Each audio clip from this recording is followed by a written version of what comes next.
Well, hello.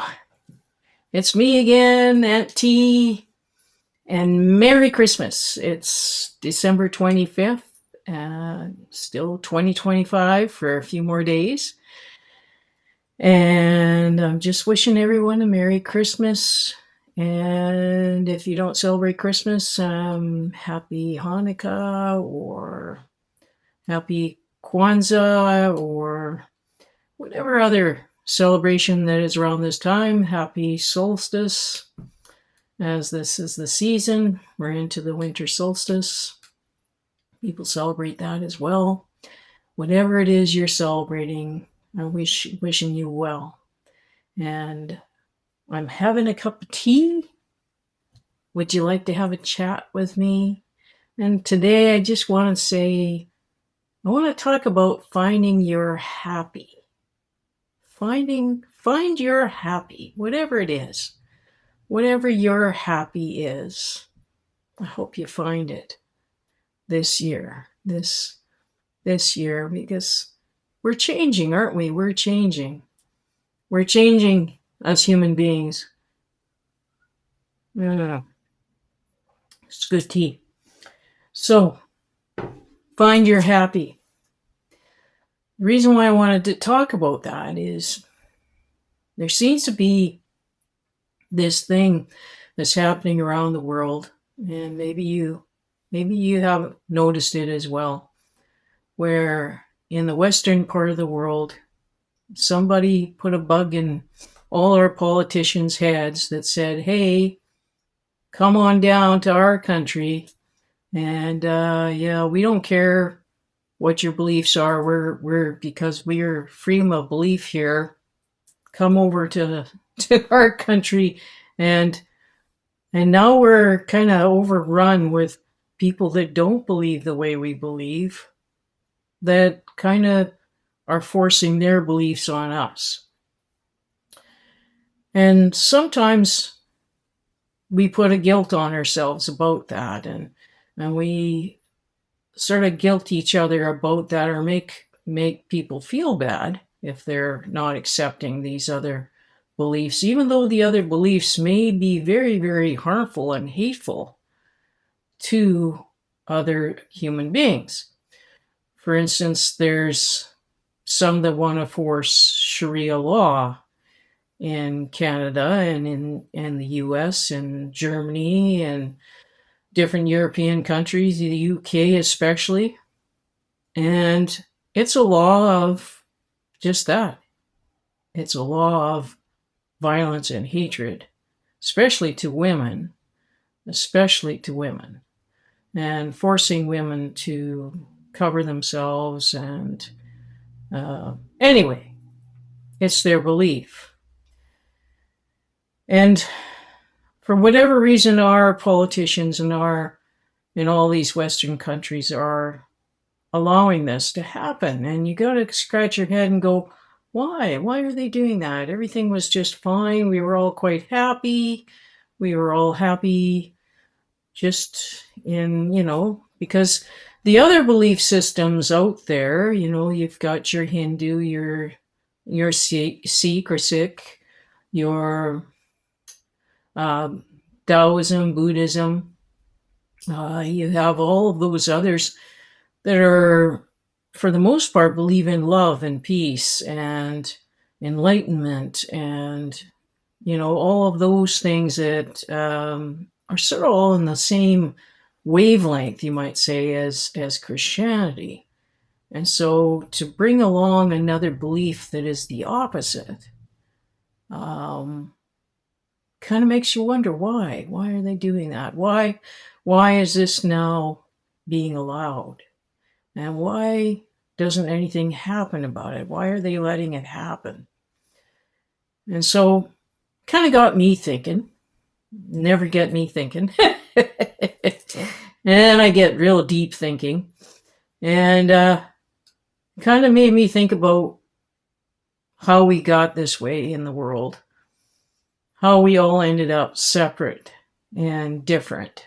And in different parts of the world, in different regions, and you got to go way back to How did we all end up migrating? How did we all end up separating? How did we all end up with different languages? And so there is the story, and I'm saying a story, but I think there is some historical fact around it. And that story is the story of Babylon and Nebuchadnezzar, who wanted to build a tower uh, as high as the heavens. And supposedly, and in the Bible, it speaks about, well, the Tower of Babel or Babel, and the ziggurat type of, it's like a pyramid type of, with these plateaus, it goes up and up and up and up and up, is what he was building. And it so happened that, and in the Bible, that God had confused all their languages. And that's where you get the word Babel or Babel or Babel, blah, blah, blah, blah, Babel. So you get that word Babel out of all that. There's an app called Babel where you can learn different languages. And consequently, nothing could get done. It couldn't get built because God didn't want them, just staying in one place. Because it was for us humans to, at the time, be fertile and fill the earth and subdue it. So consequently, from that time period, now we're going back thousands and thousands of years ago. From that time period, mankind separated and divided into different languages, different peoples all around the entire earth. Everywhere. You have Chinese, Russian, German, Italian, Canadian, American, which we are kind of like a combination of everything. And, Mexican, South American. So we all went our ways. So different languages, different peoples, different cultures. We all spread out. And now there's nothing wrong with that, is there? Like it got us to fill the earth, right? So now we're with a different problem now. The earth is full, or that's what they're telling us. There's 8 billion people, although there's still plenty of room on the earth. Like there's plenty of ground space, there's plenty of room, but they keep telling us we're going to run out of food. We're going to all run out of food. There's going to be starvation. There's going to be this. There's going to be that. But who's telling us that? Yeah. Mm-hmm.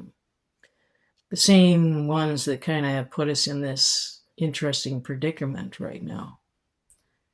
So when you think about that, maybe our cultures and beliefs and whatever we have and whatever region we have is meant for us to have it in that area that we live. And that's what makes us different. And that's what makes us special in that area. Now, if you think a little further than that, okay? So we're to fill the earth and subdue it. It didn't say, now, once you fill the earth, then you should start killing each other off because, oh my God, there's too many people. There was nothing said about fill the earth only till you get to 8 billion or 9 billion, and then you start killing each other off. There's nothing about that. Just fill the earth and subdue it. So maybe it's just that we're supposed to just get along, and that if somebody doesn't have the same beliefs as you, that's okay. Like, don't force your belief on another person or another culture, another group of people just because you say so. So it just gives you something to think about there. And another thing to think about. Okay, we're going to go even deeper than this. This is the way my mind works. Think about animals, for instance. So you have animals that are in sort of, as they call, the same family of biological or types of mammals. Let's go with types of mammals. So, say in the cat family.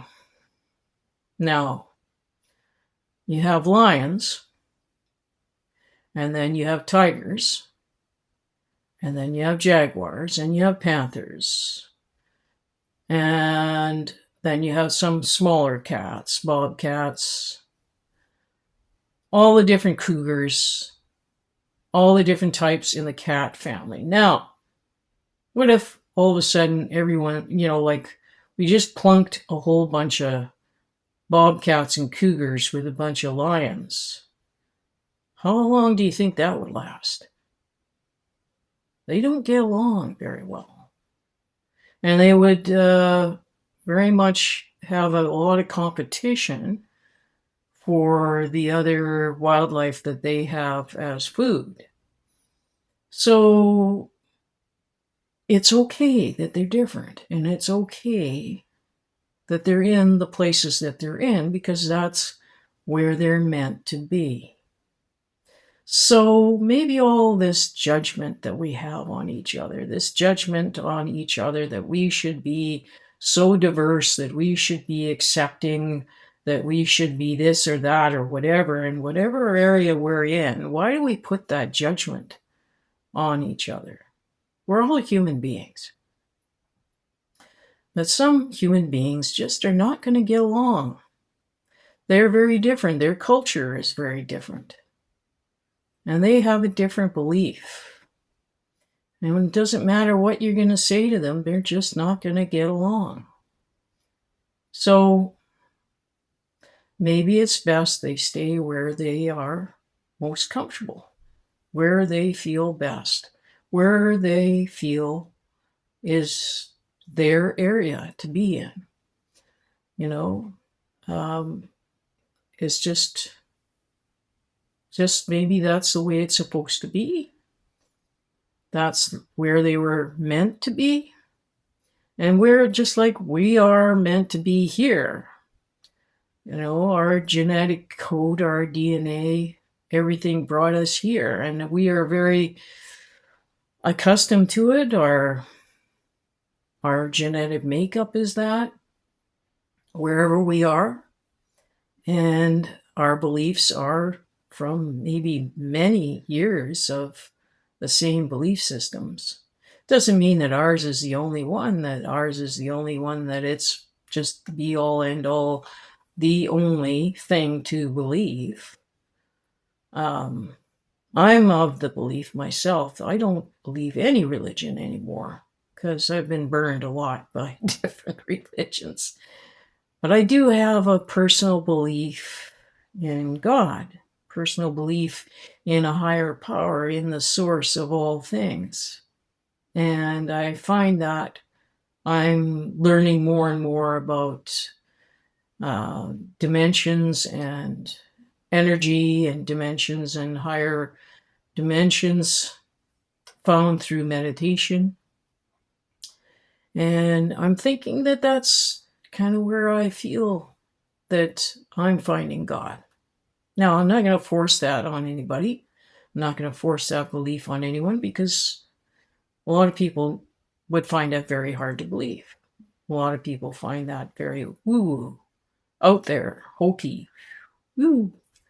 So I should just keep that to myself.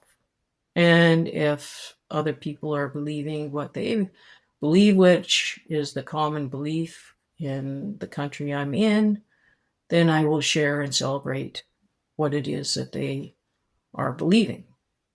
If I move to another country where the belief was to that women had to be covered, and that you had to eat a certain way, and that you had to partake in a certain type of prayer, I most likely would adapt that if I was living in that country. But when the country that you're in doesn't do those things, then, and you are invited as an immigrant, a refugee, then why would you force your beliefs on the people that wherever that you're going to for hundreds of years, they don't do that. So anyway, it's just a thought, okay? Just a thought out there. And I wanted to tell a story, okay? Story from childhood that kind of illustrates how sometimes you just have to cave in to whatever is going on. And sometimes life sort of just is that way for you. Now, I'm going back to when I was about maybe 14, 15, yeah, probably about 14. And I was sharing my bedroom with my two other sisters, younger than me. And we had, so there was bunk beds and then an additional bed, which was sort of like tucked into the outer side. You know, it was bunk beds going this way and my bed was going this way. So anyway, because we were in a big family, like there was 3 of us in that room and then another 3 in another room, and yeah, yeah, it was like that. So anyway, my younger sister that was on the top, she slept on the top bunk, and the other one, the youngest, was on the bottom bunk. And every day, I would get, wake up, make my bed nice and neat, and then my sister that was sleeping on the top bunk would just, instead of going down the ladder, she'd jump down on my bed, make a mess, and think nothing of it and take off. Well, this of course pissed me right off because I'm a Virgo and I'm very organized, like to make sure everything looks just so. And so after this happened over and over again, and I would say, stop doing that. Can't you use the ladder? Like, what's the matter with you? Use the ladder. Why do you do that? Oh, it's just so much easier if I just jump down this way. And so this one particular day, I just had it. So I said, well, how would you like it if I messed up your bed? So I messed up her bed, and she was like all mad about that. And so then she messed my bed up even more. And then the next thing you know, I was, well, that's not good. And so I just ripped off her sheets and her covers. And then she ripped off the sheets and covers off my bed. And then the next thing you know, I just took her whole mattress and I pulled it right off the bed. She pulled my mattress off the bed. And then the next thing you know, the whole entire bedroom was upside down with mattresses and sheets and pillows and everything all everywhere. And all we could do was look at each other and start laughing. And because it was quite a mess. And yeah. And you might say, well, where's your parents and all this? Well, my stepmother was only 8 years older than me. She is 22. So, can you imagine that? Yeah. So anyway, she just kind of peeked in and went, okay, I'm leaving this alone. So we had to figure it out. So the moral of the story is sometimes you're going to have an argument. Is it worth it arguing about a messed bed? Maybe you should just make your bed and lie in it, right? And so that's what we did. And every day she would still keep doing that. And every day I just went behind her and remade my bed because she was going to keep on doing it no matter what. And so sometimes in life, you're stuck, right? Sometimes in life, you've got to ask yourself, is it worth it? Is it worth it to keep this going on, to keep fighting about something? Is there a way that you can just say, I have to compromise on this? Or do I have to go away from it? Or do I have to do something else to accept or reject what is happening? So sometimes in life, it's like that. Can you laugh about it? Can you look at it a different way? Can you have a different perspective of it? And I think in some ways we're looking at life right now where why are we expecting each other? Why are we putting judgment on each other about something that is really natural to us? That is the way we are. And it is our culture, our belief. So, and if someone else is not liking it, then perhaps they're not meant to be here. Maybe they should go back and find where they do feel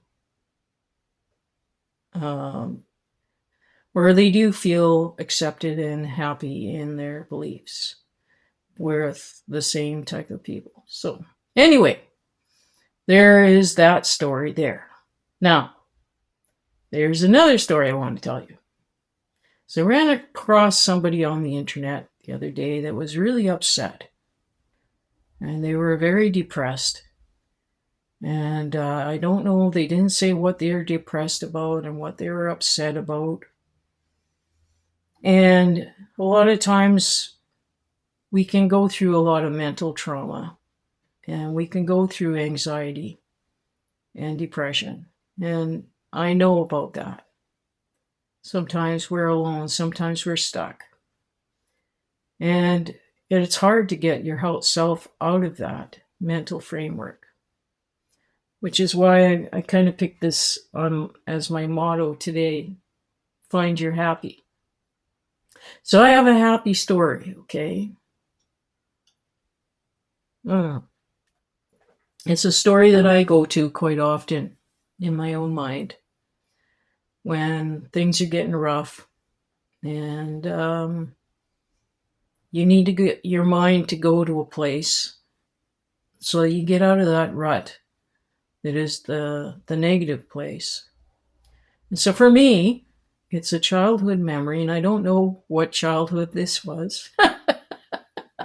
I know you might find this funny that I talk about other lifetimes, but I've mentioned this story to my siblings, and they don't remember a place like this. So anyway, I don't know if it's in my imagination or if it's from another imagination of another time. So anyway, this is the story. I remember as a little girl, and it was winter, and I was walking to school, and it had just recently had snowed, and it was just so beautiful. Snow, when it first falls, is just so gorgeous. And this was in Alberta when I was living there. And I was dawdling along to school, taking my time, and I had to walk through a park, and the entire park was full of trees that were just so full of snow. And all the branches were just overflowing with snow. And I went through this field thinking, wow, this is wonderful. And so I would, as a little girl, run through and kick the trunks of these trees, and then run automatically under a branch and the snow would just fall on top of me. And I would laugh and laugh and laugh. I went through this entire park, kicking all the trunks and allowing the snow to fall on me. And so that is a memory I go to in my mind when I'm feeling down. And I remember how happy and how I laughed and laughed. It just, the joy of that moment. And that takes me out of a bad mood. So you can use that if you need it. Think about something funny like that, something like that, so innocent and so joyful. And it'll take you out of that bad mood you're in, whatever it is. So, anyway, in the meantime, be happy, find your happy place, find your happy.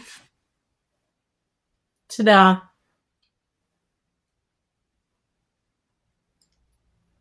Oh, hi there. Or I should say bye. You caught me. Yeah, I'm drinking coffee. Yeah. I also drink coffee. Yeah. And it turns out I like coffee as much as I like tea. But anyway, it's the end of the video. And I wonder if you could do me a favor. All you have to do is click like. And maybe if you really like what I'm saying and you want to share it, maybe click subscribe. And then that way it helps me pay for the young lad that's helping me edit these, because I don't know how to edit very well. Like, you probably noticed that. And I need a little bit of help. And that fellow is a very nice young man. Andrew is his name, and his business is Permanent Records. And I'd like to give him a little plug to help him out. And so if you help me, I help Andrew. And that's how it goes. We just help each other out. But the long and the short of it is, I'm only ever going to get there if you click like and subscribe, because that's the only way that YouTube will actually notice me. And then they will put me in an algorithm. Then that supposedly helps me to actually make some money. And then I pay Andrew. And everybody's happy. Anyway, thank you for listening. And are you my badass bestie? And you drink coffee too? Okay, talk to you later.